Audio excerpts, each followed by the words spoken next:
2024년 한 해도 우리 찬양대가 매 주일마다 또 함께 또 하나님 앞에 경배하고 찬양함으로 또 영광이 되어지고 또 함께 예배하는 우리들에게 또 큰 위로와 또 격려가 되었으면 좋겠습니다.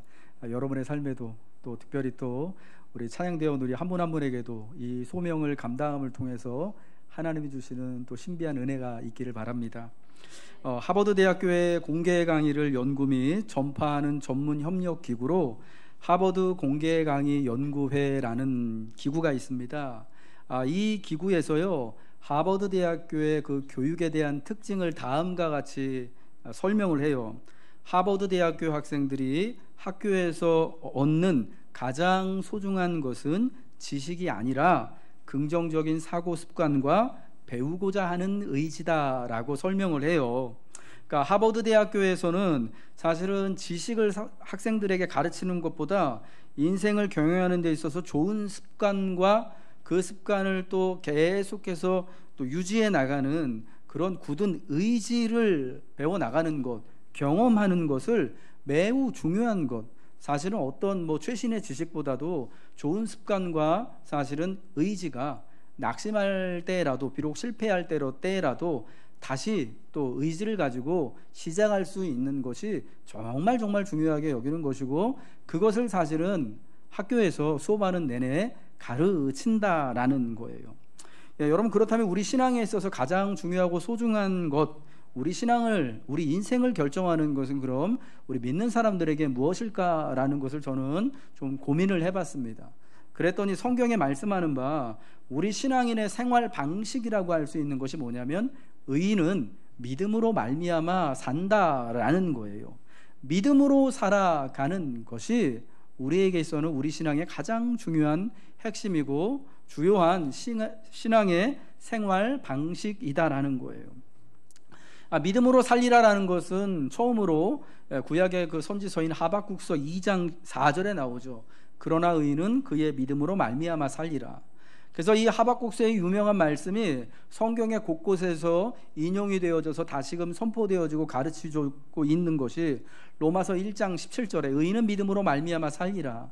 여러분, 이 말씀을 가지고 16세기에 루터가 종교개혁을 일으켜서 오늘 저와 여러분 같은 개신교인들이 이 땅에 일어나게 된 거죠. 또한 갈라디아서 3장 11절에도 의인은 믿음으로 말미암아 살리라는 말씀이 있고, 히브리서 10장 38절 믿음에 관하여서 우리에게 선포하는 그 말씀에도 역시 의인은 믿음으로 살리라고 하는 하박국 선지자의 말씀을 인용하여서 우리 신앙인에 있어서 삶의 방식, 우리에게 있어서 어떤 좋은 인생의 습관이나 의지나 지식이나 재물보다 훨씬 중요한 게 뭐냐면 믿음으로 사는 것이다라는 것을 말씀해주고 있다라는 거예요. 여러분, 우리가 오늘 살펴본 선지자 하박국은요, 주전 600년경에, 그러니까 남쪽 나라 유다가 거의 패망 직전에 하나님의 선지자로 부름을 받았습니다. 그때 동시대 선지자로 우리가 지난주에 살펴봤던 나훔이라고 하는 선지자와 스바냐, 그리고 예레미야와 에스겔과 같은 선지자들이 있었습니다. 하박국은 하나님과 함께 하기를 포기하지 말고 믿음으로 살아야 한다라는 것을 말해주는 선지서입니다. 1장부터 3장까지의 말씀을 통해 하박국 선지자가 외치는 것은 뭐냐? 하나님의 그 말씀이에요. 그러나 나의 의인은 믿음으로 말미암아 살리라. 그래서 저는 오늘 하박국서를 중심으로 믿음으로 사는 것이 과연 어떠한 것인가 하는 것을 새해 첫 주일날 예배에 여러분과 함께 말씀으로 은혜를 나누고 싶은 것입니다. 여러분, 믿음으로 사는 것은 첫 번째로 뭐냐? 응답을 기다리는 삶이다라는 겁니다. 하나님을 신뢰하며 응답을 기다리는 삶이 먼저 믿음으로 사는 삶입니다. 기다리고 바라보는 것, 오늘 하박국 2장 1절에 말씀하는 것처럼 내가 내 파수하는 곳에 서며 성루에 서리라. 그가 내게 무엇이라 말씀하실는지 기다리고 바라보며 나의 질문에 대하여 어떻게 대답하실는지 보리라 하는 것이 바로 믿음으로 사는 사람의 첫 번째 특징 모습이다라는 거예요. 하나님이 말씀하실 것을 기다리는 삶, 기다리며 기도하는 삶이 믿음으로 사는 삶이다라는 겁니다. 하박국서는 선지자와 하나님의 두 번에 걸친 질문과 하나님이 대답하시는 구조로 이루어져 있습니다.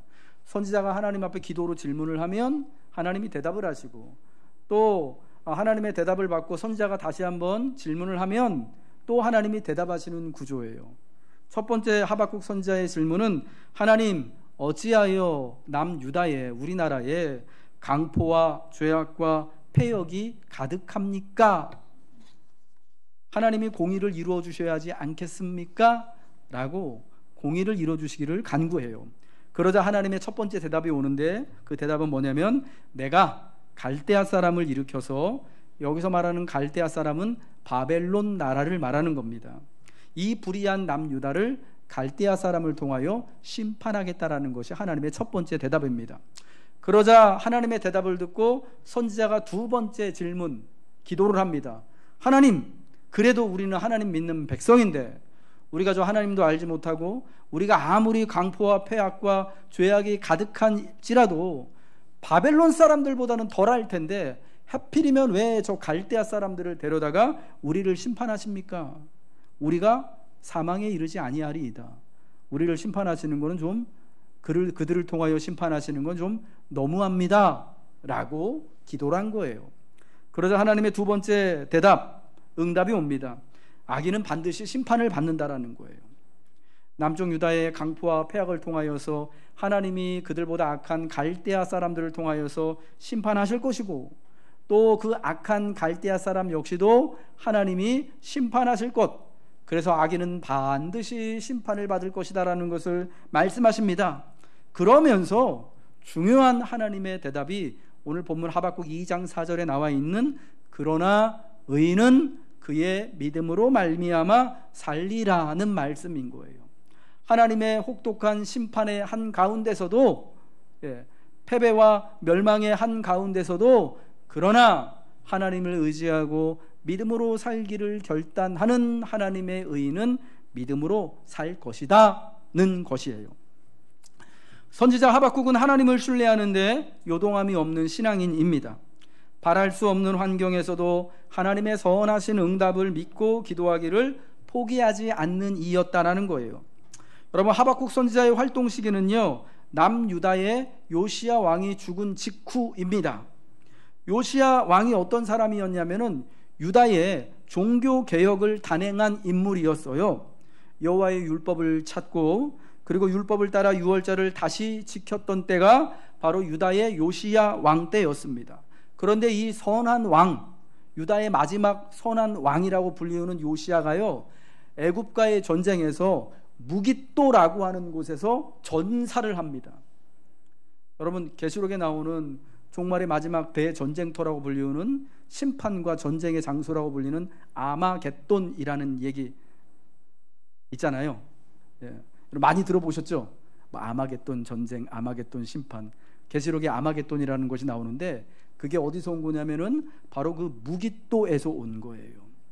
무깃도에서 요시야 왕이 애국과 싸워서 전사하고 유다가 패배하거든요.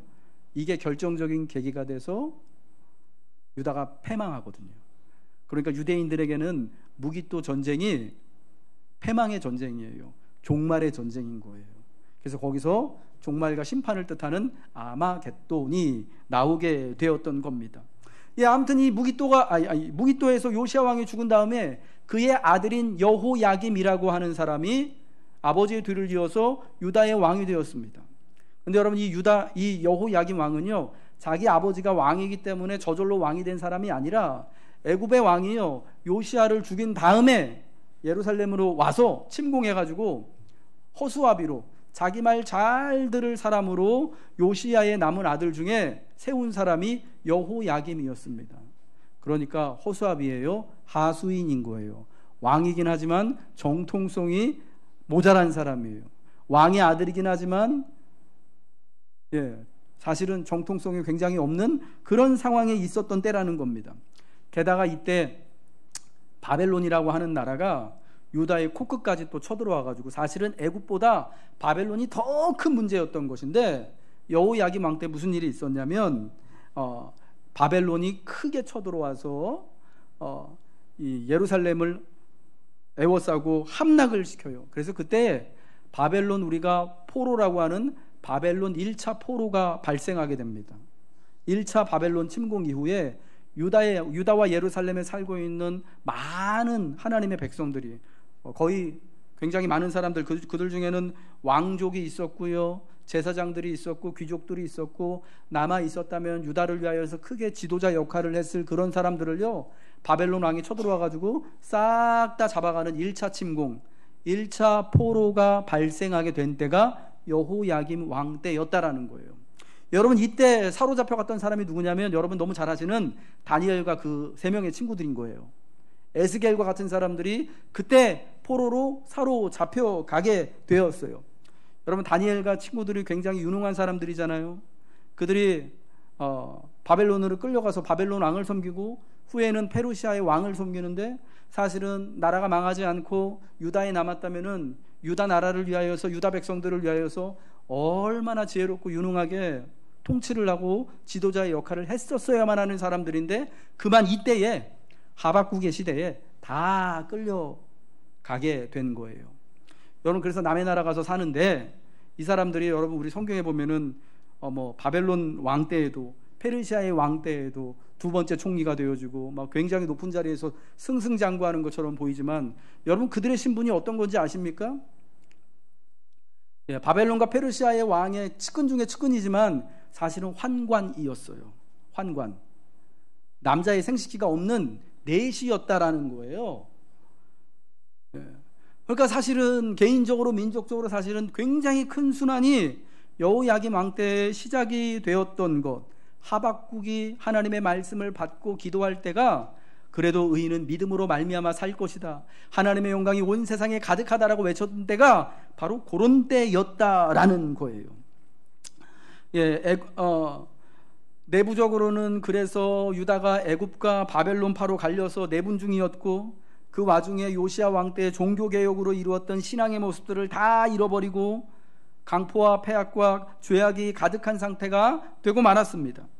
이런 상황에서 하박국이 부름을 받았고 하나님 앞에 간절히 기도하는 거예요. 하나님, 공의를 좀 세워주시고, 하나님 저 애국과 바벨론으로부터, 특별히 바벨론으로부터 우리를 좀 구원해 주시고 이 땅에 평화의 나라를 이루어 주시기를 간절히 기도했던 거예요. 그런데 여러분, 이런 상황이 사실은 바랄 수 없는 중에 바라는 상황, 기도하지만 내가 기도하는 대로 응답받을 수 없는 그런 상황이라고 볼 수가 있는 거예요. 마치 좀 송구스럽습니다. 오늘 임종 직전에 있는 분을 위해서 하나님 살려주세요 라고 기도는 하지만 더 이상 살기를 바랄 수 없는, 여러분 그런 상황이 있잖아요. 그런 상황인 것처럼 하박국이 그런 상황에 부름을 받고, 그런 상황에 오늘 2장 1절에서 보는 것처럼 내가 하나님이 무엇이라 말씀하시는지 기다리고 바라보며 기도하리라 라는 거예요. 여러분, 이런 상황에서 하나님의 신실하심, 하나님의 응답하신 것을 바라지 않고 기도를 멈추지 않는 것이 믿음으로 사는 것임을 믿으시기 바랍니다. 아멘이시죠? 여러분, 성도의 기도는 오늘 그래서 믿음으로 살아가기 위해서요, 우리가 기도해야 되는데, 첫 번째로 우리의 기도의 모습이 그러해야 한다라는 거예요. 지금 바랄 수 없는 그런 상황이에요. 사실은 아무것도 바랄 수 없는 그런 상황이에요. 누가 보더라도 끝났어요. 이미 입시는 끝났고, 이미 사업은 끝이 났고, 이미 삶은 다 이미 결정된 것 같은, 여러분 그런 상황에서도 하나님 살려주세요라고 기도하는 것이 멈춰지지 않는 것, 하나님, 하늘이 무너져도 하나님께서 솟아날 구멍을 주실 줄로 믿고 기도하기를 멈추지 않는 것이 믿음으로 사는 것이었다라는 거예요. 두 번째 하박국이 기도하는 그 기도의 모습은 뭐냐면, 그의 두 번째 기도의 특징은요, 기도한 대로 응답이 오지 않더라도 기도했다라는 것입니다. 여러분, 하나님 앞에 기도할 때요, 우리가 기도하는 대로 하나님이 응답을 해 주시면 너무너무 좋겠지만 그러지 않을 때도 있거든요. 그렇죠? 그럼 여러분, 그럴 때 여러분 기도를 어떻게 하십니까? 내가 이렇게 기도해 주시기를 간절한 마음으로 기도했어요. 그런데 하나님이 내가 원하는 대로 응답해 주시지 않은 거예요. 여러분, 그때 여러분 어떤 마음이 드세요? 굉장히 낙심될 거예요. 좌절될 거예요. 하나님 진짜 말썽꾸러기, 하나님 진짜 욕심쟁이. 여러분이 그랬던 게 아니라 제가 예전에 그랬다는 거예요. 뭐 솔직히 지금도 그럽니다. 하나님 참 내 마음 너무 몰라주시네, 내 상황 너무 몰라주시네 하면서 그때마다 참 기도하기가 참 낙심되어지는, 여러분 그런 경험들이 다 우리가 있잖아요. 그럼에도 불구하고 응답이 더디 오더라도, 응답이 내 뜻과는 내가 기도한 대로 오지 않더라도 기도를 멈추지 않는 것이 믿음으로 사는 것이다라는 거예요. 여러분 하박국의 기도는 어떤 것이었다고요? 하박국이 하나님 앞에 부르짖은 거, 하나님 우리가 살고 있는 이 땅에 하나님의 공의를 회복시켜 주시고 하나님 이 땅의 연약한 자들을 구원해 주세요, 바벨론으로부터 우리를 구원해 주세요 라고 기도했어요. 그런데 하나님의 응답이 뭐였다고요? 유다의 불의함과 죄악으로 내가 유다를 심판하시겠다라는 거였어요. 그것도 갈대아인들을 불러다가 심판하시겠다고 합니다. 그래서 하박국은요, 하박국 1장 12절에 하나님 앞에 이렇게 기도해요. 다시 여호와 나의 하나님, 나의 거룩한 이시여, 주께서는 만세 전부터 계시지 아니하시니까 우리가 사망에 이르지 아니하리이다, 우리가 사망에 이르지 아니하리이다 라고 또 하나님 앞에 항변해요. 기도하는데 이게 여러분 어떤 의미냐면, 하나님이 심판을 하시겠지만 하나님 우리 안 죽을 거예요. 어떻게 저 왼수 같은 놈들을 통해서 우리를 심판하십니까? 우리 안 죽을 거예요. 하나님이 계시니까 우리 안 죽을 거예요. 하나님이 심판하신다는데 하나님이 계시니까 안 죽을 거라고 하나님한테 항변하는 거예요. 그러면서 또 어떤 의미가 있는 거냐면, 하나님 비록 하나님의 말씀하셔서 우리가 심판을 당해서 완전히 멸망을 당하게 될더라도, 어쩌면 여러분이 하박국서를 기록할 때 이미 바벨론의 침공이 일어나가지고 다니엘과 같은 사람들, 에스겔과 같은 사람들이 다 사로잡혀간 직후일지도 몰라요. 여러분 이렇게 우리가 이제는 정말 미래도 없고 희망도 없고 다 무너진 상황일지라도, 누가 보더라도 다 죽은 상황일지라도, 사망에 이른 상황일지라도 하나님 우리가 사망에 이르지 아니할 겁니다 라는 건 어떤 의미냐? 비록 하나님 우리가 사망의 상태에 있더라도, 비록 심판을 당해서 아무것도 남아있지 않은 폐허의 상황이더라도 하나님이 다시금 우리를 사망 가운데서, 심판 가운데서, 저 사로잡혀간 가운데서 불러 세워주실 줄로 믿습니다. 여러분 부활신앙을 이야기하는 것으로도 읽혀지는 거예요. 저는 이 부분을 그렇게 읽고 싶어요.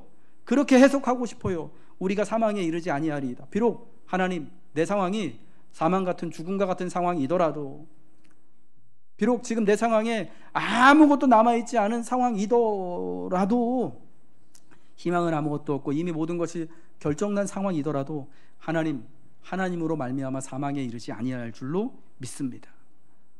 이 다 끝난 상황에서도 하나님이 새로운 시작을 열어주실 줄로 믿습니다 라고 하는 부활신앙을 붙들고 우리는 기도해야 할 줄로 믿습니다. 요약하자면 하박국의 기도의 특징, 응답을 바라보는, 이 응답을 바라보고 기다리고 바라보며 사는 이 사람의 믿음으로 사는 그 모습의 특징, 첫 번째는 뭐냐? 기도하기 가장 어려운 환경에서의 기도예요. 바랄 수 없는 상황에서의 기도예요.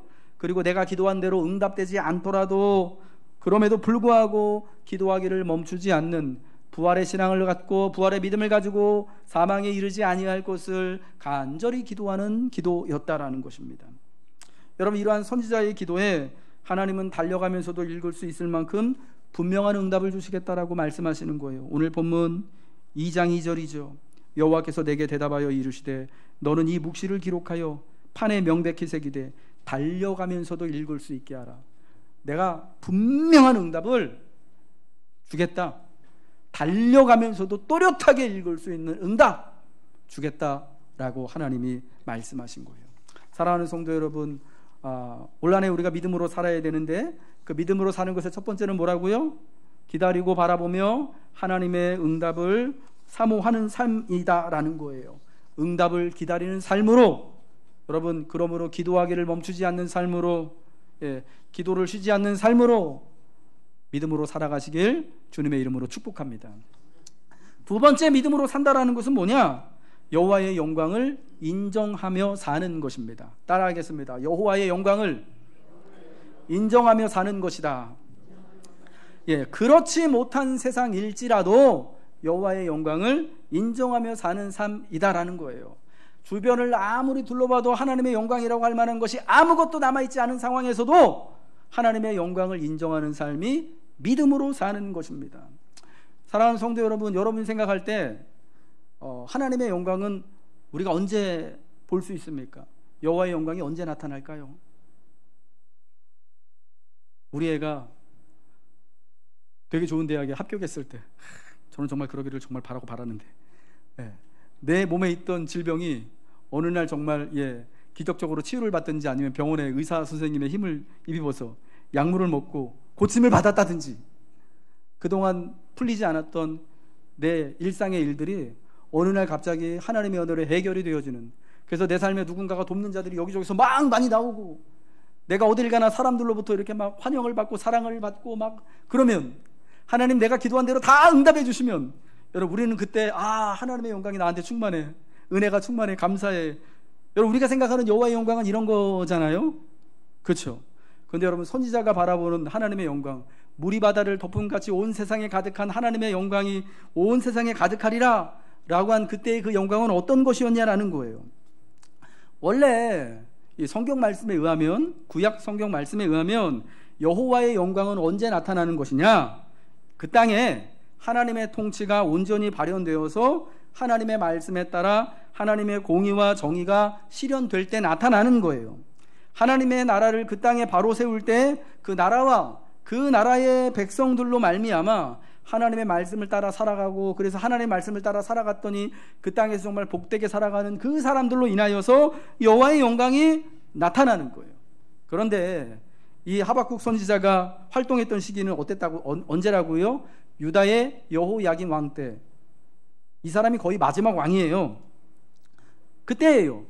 요시야 때의 종교개혁과 유월절 준수에 대한 기억은 빠르게 지워지고, 어쩌면 여러분 한 세대도 지나지 않아가지고 그 신실했던 믿음의 모습은 다 없어지고요, 강포와 폐역이 넘치는 사회가 되었고, 바벨론의 침략이 본격적이 돼서, 이미 망했어요. 1차 침공이 있어서 성벽이 무너지고, 사실은 다니엘과 에스겔과 같은 그 나라의 동량이라고 할 수 있는 정말 유능한 청년들과 지도자들이요 다 사로잡혀 갔습니다. 주변을 보면 여호와의 영광이라고 할 만한 것이 거의 남아있지 않은 상황이에요. 여러분 이런 상황에서 하박국 선지자는요, 물이 바다를 덮음같이 여호와의 영광을 인정하는 것이 세상에 가득함이니라 라고 노래한 거예요. 여러분 어디를 봐도 우리가 생각할 때 영광이 없는 그런 모습이잖아요. 폐허만 남은 것 같은 상황에서 여호와의 영광을 인정하는 것이 가능한가 하는 거예요. 그런데 여러분 여호와의 영광은 이 폐허 속에서도, 무너짐 속에서도, 심판 속에서도, 사망 속에서도 찾을 수 있는 것입니다. 아멘이시죠? 여러분 그래서 우리가 신실한 성도의 마지막 그 장례 때에 가서 함께 장례의 때를 따라서, 순서를 따라서 예식을 치르고 입간을 하고 발인을 하고 하간을 하면서 하나님의 영광이 우리 가운데 있음을, 우리 가운데 하나님의 은혜를 따라 부활이 있음을 선포하는 거잖아요. 여러분 이게 우리 기독교의 정말 놀라운 신비이고 우리 신앙의 그 가장 그 멋지고 근사한 모습 아니겠습니까? 하나님의 영광은요 사망 속에서도 있는 것이고, 인생의 폐허 속에서도, 완전히 다 무너져 내림 가운데에서도 찾을 수 있는 거예요. 그 폐허가 하나님의 뜻으로 말미암은 것이기 때문이죠. 인생의 모든 것이 무너진 곳에도 여호와의 영광은 물이 바다를 덮음같이 온 세상에 가득하고 충만한 것이에요. 그래서 우리 믿음의 눈뿐만이 아니라 이제 그날이 오면은 세상에 하나님을 믿는 사람이건 믿지 않는 사람이건, 하나님의 거룩한 의인이건 불의한 악인이건 간에 직접 자기들의 눈으로 저 온 세상의 3분의 2가 바닷물인 것처럼 온 세상에 하늘이 드리워진 모든 하늘에, 우주가 드리워진 모든 우주에 여호와의 영광이 가득한 것을 모든 호흡 있는 자들이 보게 되어지는 그때를 우리가 희망하고 기대하게 되어지는 거예요. 폐허 속에도 실패 속에도 여호와의 영광은 가득합니다. 여러분 하박국과 같은 이들은 이러한 사실을요, 이러한 진리를 그들가 기다리고 바라며 기도함을 통하여서, 그들이 겪었던 그 패망과 사망과 같은 상황을 통하여서 배웠던 거예요. 패망의 시기, 포로의 시기에 여호와의 영광을 보게 되는 거예요. 우리가 아는 이사야 선지자가 그러했죠. 우시야 왕이 죽고 나서 그가 하나님의 성전 가득 그 충만한 하나님의 그 영광의 임재를 바라보는 거 아니겠습니까?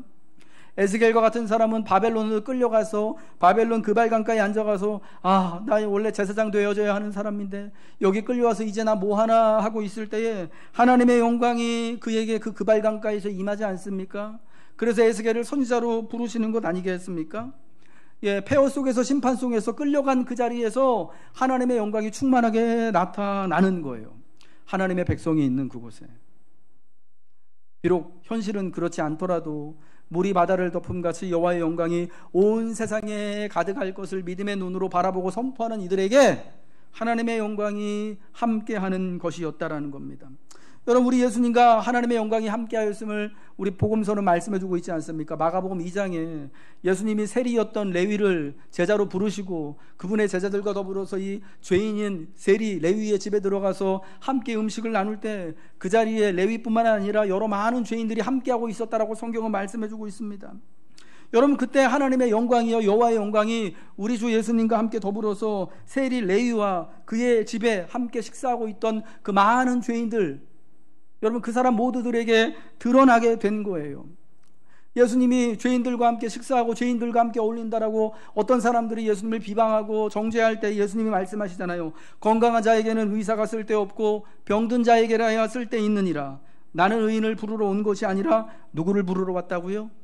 죄인을 부르러 왔노라 말씀하시면서 바로 건강하지 않은 사람에게도 죄인에게 하나님의 영광이 있음을, 하나님의 뜻이 있음을, 하나님의 구원이 나타남을, 하나님의 그 쉐키나 영광이, 충만한 영광이, 바다와 같은 하나님의 충만한 영광이 바로 그 죄인 같은 사람들에게 심판받은 그 자리 가운데, 불의한 삶 가운데 하나님의 영광이 임재하고 있음을 선포하신 줄 믿으시기 바랍니다. 사랑하는 성도 여러분, 올 한 해 우리가 믿음으로 살아갈 터인데 믿음으로 사는 것 두 번째는 뭐냐? 여호와의 영광이 충만하고 가득한 것을 우리가 믿음으로 고백하는 것이에요. 내 삶의 모든 것에 바랄 수 없는 그 환경 가운데서도, 이미 모든 것이 실패하고 좌절하고 무너진 사망 같은 상황 가운데서도 하나님의 영광을 바라보는 거예요. 특별히 하나님의 영광 자체가 되어지는, 비록 우리가 죄인일지라도 하나님의 영광이라고 우리를 바라보시는 우리 서로를 보며, 내 삶을 보면서, 나 자신을 보면서, 여러분, 누구보다도 여러분 자신이 얼마나 불의하고 사실은 부족하고 얼마나 모자라고 못났는지 나만큼 잘하는 사람이 없잖아요. 그런데 여러분, 하나님은요 그런 우리를 하나님의 영광이라고 말씀해 주시는 거예요. 그런 우리에게 하나님의 영광이 임재한다라고 말씀하시는 거예요.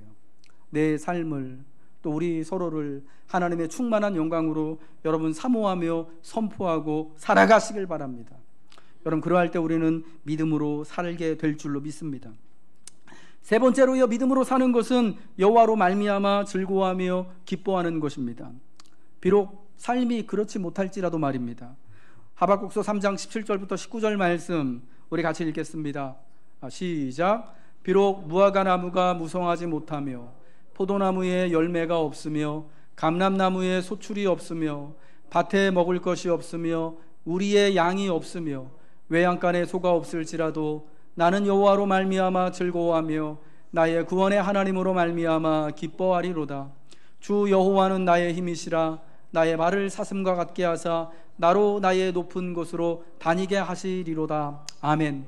하박국서의 마지막 가장 유명한 부분이잖아요. 하박국이 하나님의 모든 말씀, 응답을 다 듣고 나서 하나님 앞에 찬양하며 고백하는 겁니다.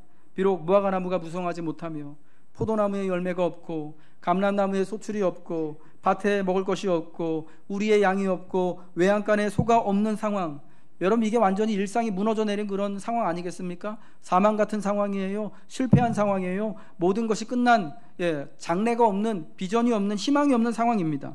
내 삶을 지탱하는 모든 것이 다 없어져 버린 나띵인 상황이에요. 그럼에도 여호와로 말미암아 즐거워하며 나의 구원의 하나님으로 말미암아 기뻐하기를 결단하는 거예요.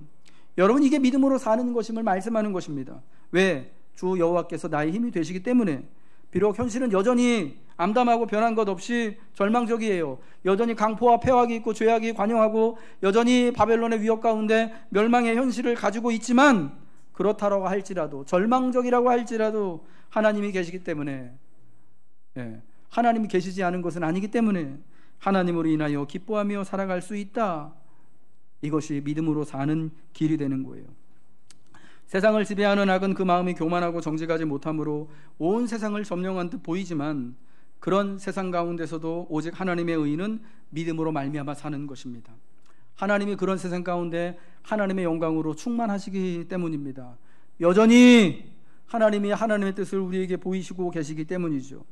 응답을 기다릴 수밖에 없는 상황에서, 응답을 바랄 수 없는 상황에서 기도하는 것, 강포와 폐역이 가득한 세상이지만 물이 바다 덮음같이 여호와의 영광이 온 세상에 가득한 것을 바라보는 것, 비록 그렇지 못한 삶일지라도 여호와로 인해 기뻐하며 즐거워하는 것이 믿음으로 사는 것입니다. 여러분, 이러한 믿음으로 사는 삶을 사시길 바랍니다. 끝으로 마지막으로요, 이제 우리는 이 값진 연세에 믿음으로 살리라 해서 믿음으로 산다로 이동해야 할 줄로 믿습니다. 그럼 믿음으로 살리라와 믿음으로 산다라는 것은요, 뉘앙스가 특별히 굉장히 다른 거예요. 살리라는 늘 우리가 다짐하는 거예요. 결단이라고 할 수가 있을 것 같아요. 목표라고 할 수가 있을 것 같아요. 그런데 여러분, 늘 우리가 경험하는 것처럼 항상 결단하고 항상 목표를 세우지만 그 결단하는 것대로 살아가기가 쉽지 않죠. 늘 실패하면서도 오늘 또 결단하잖아요. 참, 저는 그것도 참 은혜라고 생각합니다. 하나님이 우리에게 그런 용기를 주시는 것이라고 생각합니다. 그런데 올해는 결단만 되어지는 것이 아니라 내가 믿음으로 살리라만 아니라 진짜 한 달, 두 달, 새해를 살아봤더니 믿음으로 살고 있는 모습을 여러분 보여주시길 바랍니다. 믿음으로 사시기 바랍니다. 믿음으로 살고 있음을 드러내 주시기를 주님의 이름으로 축복합니다. 믿음으로 살리라 해서 믿음으로 산다라는 삶의 자리가 이동이 되어질 때 여러분, 그곳 가운데 하나님의 영광이 충만하게 또한 있을 것입니다. 하나님으로 말미암아 즐거워하는 놀라운 은혜의 모습이 나타나게 될 줄로 믿습니다. 하나님이 사랑하는 우리 녹음교회 교우 여러분들, 우리 함께 예배드리는 성도 여러분들, 올 한 해 우리는 신앙인으로서 믿음으로 살 것을, 아니 내가 이제 믿음으로 산다라는 믿음의 삶의 모습을 드러내야 할 줄로 믿습니다. 그러기 위해서 선지서가 말한 것처럼 바랄 수 없는 중에 바라고 기다리고 바라보며 기도하시기 바랍니다. 온 세상에 비록 영광이 하나도 드러나지 않는 것처럼 보이는 그 삶일지라도 하나님의 영광이 내 삶을 통하여서, 나 자신을 통하여, 우리 교회를 통하여서 가득함을 선포하시기 바랍니다. 그리고 비록 그렇지 못하더라도 여호와로 말미암아 즐거워하며 기뻐하는 삶을 삶으로 믿음으로 사는 여러분 되시길 주님의 이름으로 축복합니다.